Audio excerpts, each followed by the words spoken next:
जय हिंद। आज का हमारा टॉपिक है भारत का भूगोल और भारत का संविधान।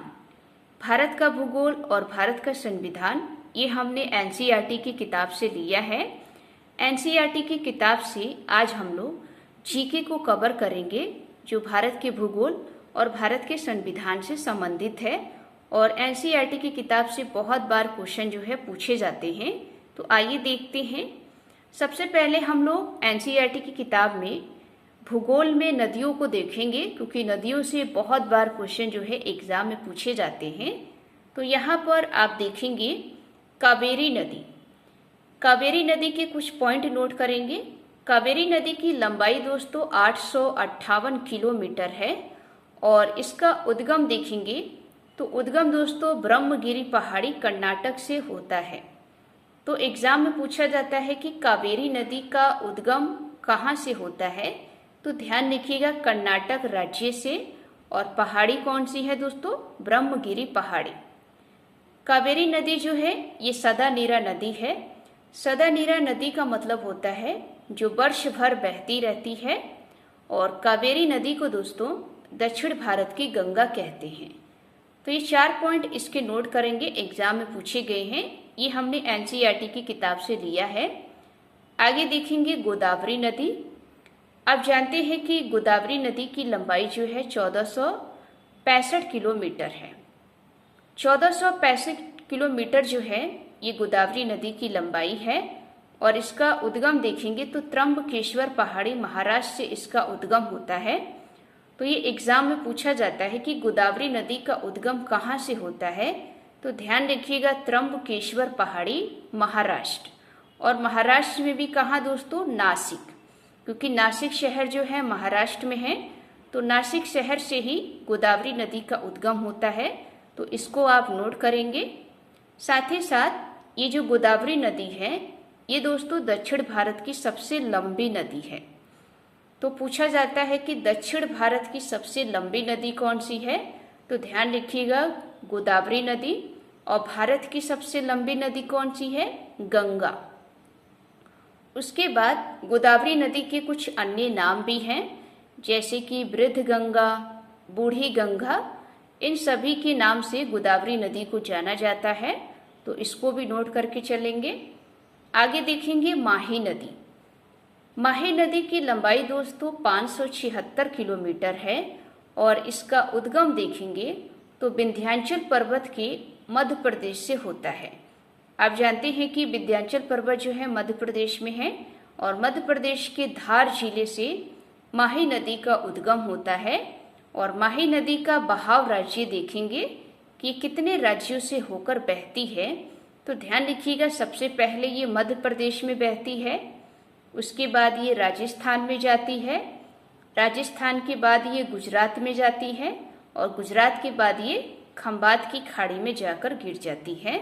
तो ये दोस्तों इनके क्रम है, नाम इसको ध्यान रखना है, क्योंकि पूछा जाता है कि माही नदी कितने राज्यों से होकर बहती है। तो ध्यान रखिएगा 3 राज्यों से होकर बहती है, मध्य प्रदेश, राजस्थान और गुजरात। माही नदी दोस्तों कर्क रेखा को 2 बार काटती है, ये आप जानते हैं। एक चीज नोट करिए, माही नदी का अगर आपसे आकार पूछा जाए तो माही नदी का आकार दोस्तों उल्टा यू आकार का है। तो ये भी ध्यान रखेंगे, उल्टा यू आकार का है। इसी कारण क्या है, माही नदी जो है कर्क रेखा को 2 बार काटती भी है। तो ये पॉइंट आपको नोट करना है। उसके बाद अगली नदी देखेंगे स्वर्ण रेखा नदी। स्वर्ण रेखा नदी की लंबाई दोस्तों 433 किलोमीटर है और इसका उद्गम देखेंगे तो स्वर्ण रेखा नदी का उद्गम रांची पठार झारखंड से होता है।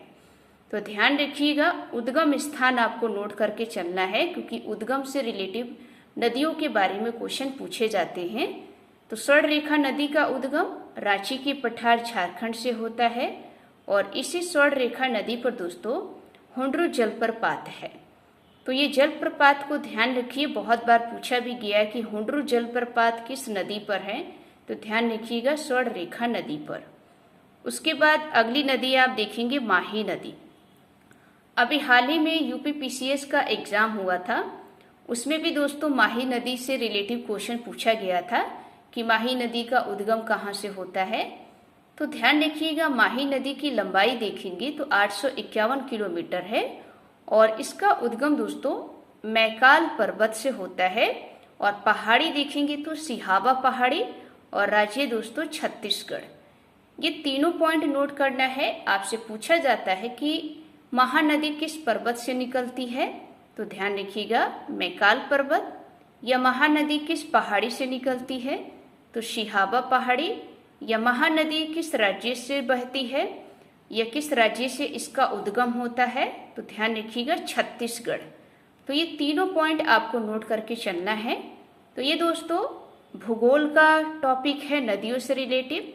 अब हम लोग भारत के संविधान से रिलेटिव क्वेश्चन देखेंगे, जो ये सब एनसीईआरटी से किताब से हैं। तो एनसीईआरटी की किताबों को आप जरूर पढ़ें, क्योंकि अगर आप उन्हें पढ़ लेंगे तो आपका बेसिक जो है क्लियर हो जाएगा। यहाँ पर आप देखेंगे दोस्तों भारतीय निर्वाचन आयोग। आप जानते हैं कि निर्वाचन आयोग की स्थापना दोस्तों 25 जनवरी 1950 को हुई थी और 25 जनवरी को भारत में राष्ट्रीय मतदाता दिवस के रूप में मनाया जाता है। तो इसको नोट करके चलेंगे। पूछा जाता है कि निर्वाचन आयोग की स्थापना कब हुई, तो ध्यान रखिएगा 25 जनवरी 1950 को और राष्ट्रीय मतदाता दिवस 25 जनवरी को मनाया जाता है। भारत के संविधान में अगर आप निर्वाचन आयोग का अनुच्छेद देखेंगे तो अनुच्छेद दोस्तों 324 से लेकर 339 तक है। ये ध्यान रखिएगा, क्योंकि आप जानते हैं निर्वाचन आयोग से हर बार क्वेश्चन पूछा जाता है, क्योंकि अभी हाल ही में चुनाव भी हो रहे हैं। तो इसको नोट करके चलेंगे।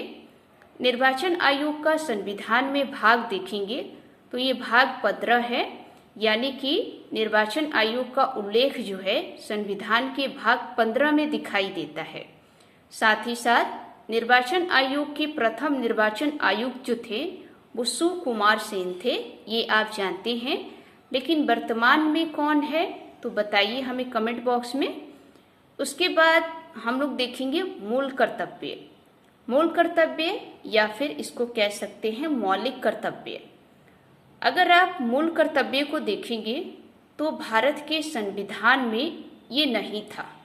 तो एग्जाम में पूछा जाता है कि भारत के संविधान में कितने मूल कर्तव्य थे, तो ध्यान रखिएगा कोई भी मूल कर्तव्य भारत के संविधान में नहीं था, क्योंकि इसको बाद में लाया गया था।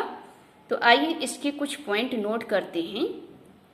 मूल कर्तव्य या मौलिक कर्तव्य को स्वर्ण सिंह समिति की सिफारिश पर इसे लाया गया था और ये पूछा जाता है कि मौलिक कर्तव्य को किस समिति के द्वारा जो है जोड़ा गया, तो ध्यान रखिएगा स्वर्ण सिंह समिति के द्वारा।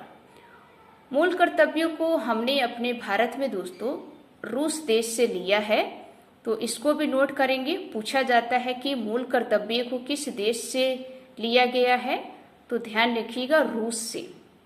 साथ ही साथ दोस्तों मूल कर्तव्य को अगर भारत के संविधान में देखेंगे तो ये भारत के संविधान में भाग 4 का में है और अनुच्छेद देखेंगे तो 51 का में है।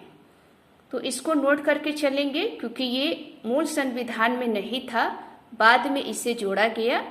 तो एग्जाम में पूछा जाता है कि मूल कर्तव्य संविधान के किस भाग में है, तो ध्यान रखिएगा भाग 4 का किस अनुच्छेद में है, तो 51 का। मूल कर्तव्य में एक संशोधन किया गया था, 42वां संविधान संशोधन 1976। 42वां संविधान संशोधन 1976 के तहत ही दोस्तों 10 मूल कर्तव्यों को जोड़ा गया था। उसके बाद एक और मूल कर्तव्य जोड़ा गया था, एक इसके संशोधन भी हुआ था, वो था दोस्तों 86वां संविधान संशोधन 2002। 86वां संविधान संशोधन 2002 के तहत 11वां मूल कर्तव्य जोड़ा गया और ये 11वां मूल कर्तव्य जो था वो 6 से 14 वर्ष के बच्चों के लिए था दोस्तों।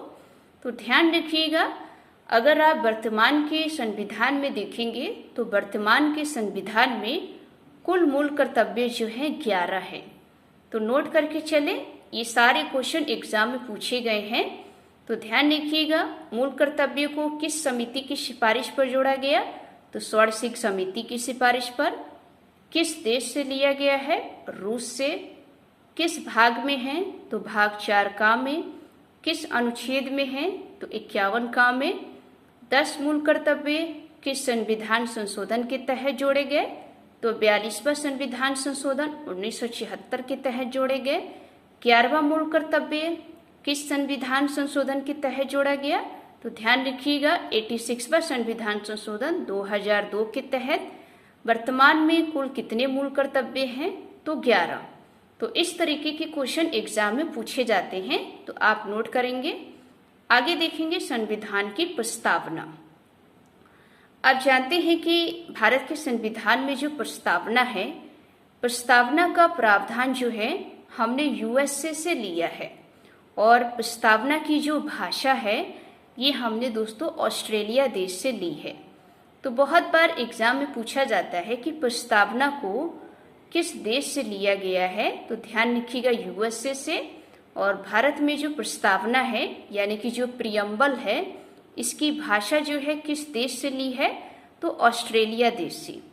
प्रस्तावना को और भी अन्य नामों से जाना जाता है, वो है दोस्तों उद्देशिका।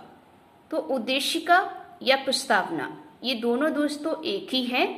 साथ ही साथ प्रस्तावना में एक ही बार संविधान संशोधन किया गया है, और बहुत बार पूछा जाता है कि प्रस्तावना में कितनी बार संविधान संशोधन किया है?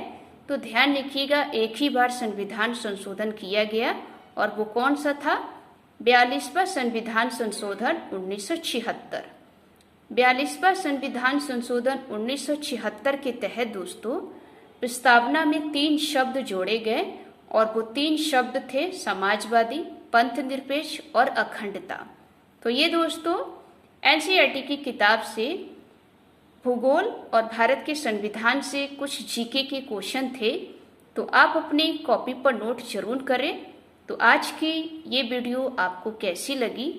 अगर अच्छी लगी हो तो वीडियो को लाइक करें, चैनल को सब्सक्राइब करें। मिलते हैं एक नेक्स्ट टॉपिक में। जय हिंद, जय भारत।